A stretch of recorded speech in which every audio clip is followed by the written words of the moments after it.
नैनपुर नाम के एक छोटे से गांव में रघु अपनी पत्नी गौरी और बूढ़ी माँ शांति देवी के साथ रहता था। उनका घर मिट्टी का बना हुआ था। छत जगह जगह से टूटी हुई थी और बरसात में पानी टपकता था।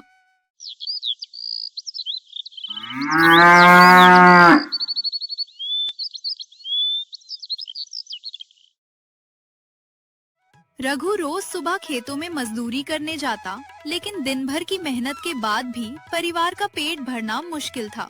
फिर भी शांति देवी हमेशा भगवान का धन्यवाद करती थीं। बेटा, गरीबी से कभी मत घबराना।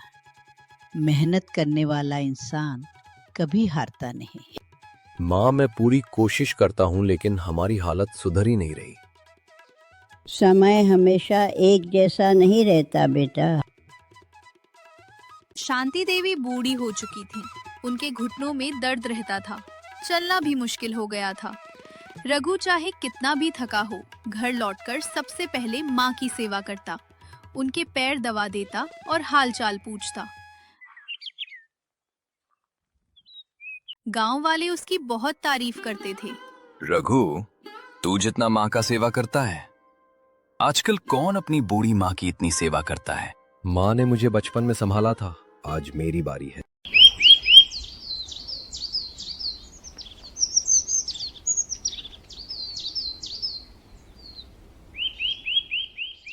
एक दिन गांव का अमीर व्यापारी महेश रघु के पास आया। महेश बहुत चालाक और लालची आदमी था। उसने रघु को शहर में नौकरी का लालच दिया। रघु, शहर में मेरे जानने वाले की फैक्ट्री है, वहां काम करेगा तो बहुत पैसा मिलेगा। लेकिन मेरी माँ? बूढ़ी औरत को साथ लेकर क्या करेगा? किसी आश्रम में छोड़ दे। महेश की बात सुनकर रघु को गुस्सा आ गया।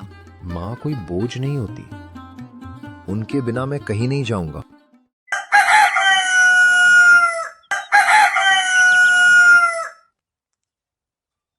उसी दिन शांति देवी ने रघु और महेश की बातें सुन ली। उन्हें लगा कि उनकी वजह से बेटे का भविष्य रुक रहा है। बेटा, अगर मेरे कारण तेरा जीवन रुक रहा है तो मुझे आश्रम छोड़ा। माँ, ऐसा मत कहिए। मैं बूढ़ी हो गई हूँ, तेरा भविष्य ज्यादा जरूरी है। मेरे लिए आपसे बढ़कर कुछ नहीं।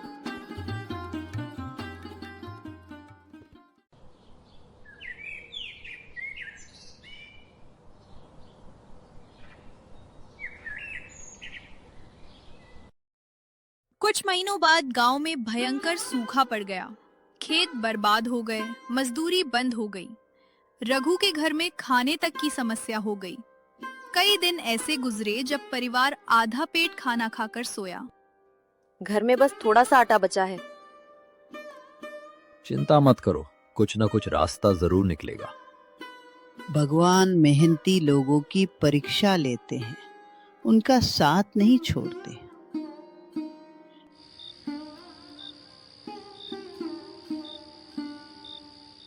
एक रात शांति देवी ने रघु को अपने पास बुलाया। बेटा, मेरे पिता ने मुझे एक बात बताई थी।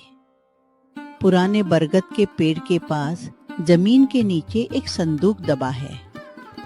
मैंने कभी लालच में उसे नहीं निकाला।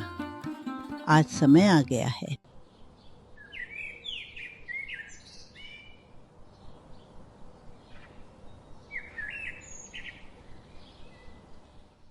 अगली सुबह रघु वहां पहुंचा।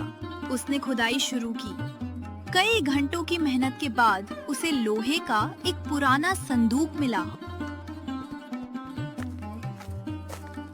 जब संदूक खोला गया तो उसमें सोना नहीं था, बल्कि पुराने जमीन के कागजात और कुछ चांदी के सिक्के थे। उन कागजातों से पता चला कि गांव के बाहर बड़ी जमीन उनके पूर्वजों की थी, जिस पर अवैध कब्जा किया गया था। माँ, ये तो हमारी पुश्तैनी जमीन है। मैंने कहा था ना बेटा, ईश्वर सब देखता है।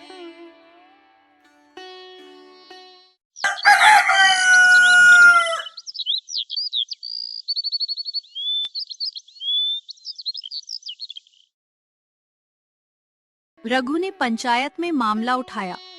गांव के बुजुर्गों ने कागजात देखे। सभी ने माना कि जमीन वास्तव में रघु की है। कब्जा हटाया गया और जमीन वापस मिल गई। रघु, न्याय देर से मिला, लेकिन मिला जरूर। ये सब मेरी माँ के आशीर्वाद का फल है।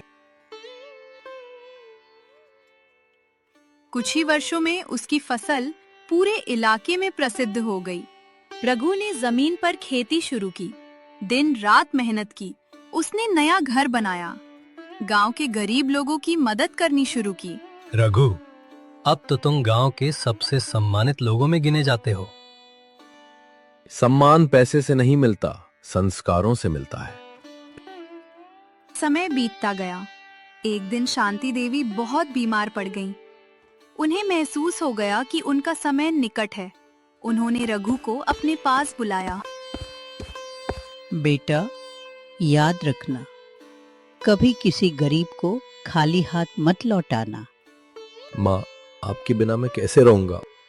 मैं हमेशा तेरे साथ रहूंगी, तेरे संस्कारों में। शांति देवी ने बेटे के सिर पर हाथ रखा, आशीर्वाद दिया और हमेशा के लिए इस दुनिया को अलविदा कह दिया। रघु की आंखों से आंसू बहने लगे, लेकिन उसे माँ की सीख याद थी। दोस्तों, माता पिता का आशीर्वाद दुनिया की सबसे बड़ी दौलत है। जो व्यक्ति अपने माता पिता का सम्मान करता है, उनकी सेवा करता है, उसके जीवन में देर सवेर सफलता जरूर आती है। धन खत्म हो सकता है, लेकिन माँ बाप की दुआएं कभी खत्म नहीं होती। वीडियो अच्छी लगे तो लाइक करना, कमेंट करना और सब्सक्राइब करना मत भूलिए।